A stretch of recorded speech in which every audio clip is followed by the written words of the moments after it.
জয় মাতার, জয় মাতা, জয় জয় তার, জয় তার। নমস্কার, আপনারা শুনছেন কালীকথা। এখানে শুধুমাত্র গল্প নয়, গল্পের মাধ্যমে শিক্ষাও দেওয়া হয়। প্রতি বৃহস্পতি ও শনিবার শুনতে ভুলবেন না কালীকথা।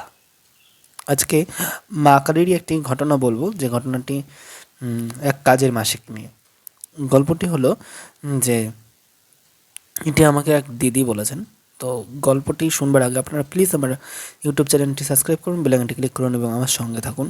আর সনাতন হিন্দু ধর্মকে চলুন এগিয়ে নিয়ে যাই, এই চিন্তাভাবনা নিয়ে শুরু করছি আজকের কালীকথার গল্প।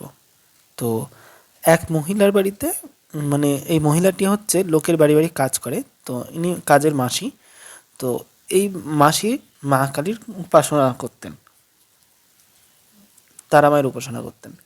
তা সেই তারামাকে উনি সকালবেলায় উঠে প্রণাম টনাম সেরে কিছু খেতে দিয়ে উনি বেরোতেন। ওনার প্রতিদিন এই কাজটাই ছিল। তা আশেপাশের অনেক প্রতিবেশীরা এটা খেয়াল করতো যে এরকম উনি করেন। তো প্রতিবেশী প্রথম কয়েকদিন কিছু বলেনি, তারপরে ওরা জানতে পারে যে এরকম করেন উনি। তো প্রতিবেশীরা এসে বলছে, দেখুন এরকম তো করা উচিত নয়, মা কালীর কোপ পাবেন, পাপ হবে, এইসব করবেন না, কারণ এতে আপনার ক্ষতি হবে, হবে বই কি ভালো হবে না, এরকম করে বলছেন ওই কাজের মাসিটাকে। কাজের মাসির কেউই ছিল না। তো কাজের মাসিটা অন্যদের কথার মতন ঠিক উনি কাজের থেকে এসে কাজের জামা কাপড় ছেড়ে চান টান করে তারপর ওই মা তারাকে খেতে দিতেন, মানে প্রসাদ টোসাদ এসব করে পুজো দিতেন। তো এই কয়েকদিন সব কিছুই ঠিকঠাক ছিল। একদিন হঠাৎই মা কালী রাতে স্বপ্নাদেশ দিচ্ছেন যে তুই তো আমাকে আর আগের মতন সেরকম ভক্তি করিস না, এক কাজ কর, তোকে আর পুজো দিতে হবে না, তুই আমাকে প্রণামটুকুই করিস, ওতেই হবে। এরকম করে বলবার পর ওই মহিলাটির একটু যে হ্যাঁ, আমি তো পুজো করি না, আমি যেমন তেমন করে বেরিয়ে চলে যাই বাসি কাপড় পরেই, তারপরে এসে চান টান করে মাকে দিই, মায়ের তো খিদে পেতেই পারে।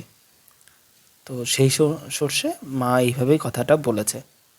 তো তখন মহিলাটি আবার সকালবেলায় উঠে ওই বাসি কাপড়েই মাকে কিছু খেতে দিতেন, তারপর নিজে সেখান থেকে বেরোতেন। তো বলছে মা কালী ওকে স্বপ্নাতে এসে এই কথাটাই বলেছিল যে দেখ, মায়ের কাছে মেয়ে বাসি কাপড়ে দেখা করতে আসবে, এটা কোথায় আছে, কোন শাস্ত্রে আছে যে বাসি কাপড়ে তার বাবা মাকে ছুতে পারবে না? আমি তো তোর মায়ের মতনই। তখনই তার এই ভুল ভাঙে এবং প্রতিবেশীকে সে এই কথাটাই বলে। তারপর থেকেই সে নিজের বাড়িতে মা তারাকে ওইভাবেই পুজো করতে থাকে এবং আবার দুপুরবেলায় এসে জামা কাপড় ছেড়ে পরিষ্কার হয়ে আবার পুজো দেয়। ব্যাস, আজকের ঘটনাটি এইটুকুই। কেমন লাগলো তা জানাতে ভুলবে না। জানাতে হলে প্লিজ আমার ইউটিউব চ্যানেলটি সাবস্ক্রাইব করুন, বেল আইকনটি ক্লিক করুন এবং আমার সঙ্গে থাকুন আর বলুন জয় মা তারা, জয় তারা, জয় মা তারা।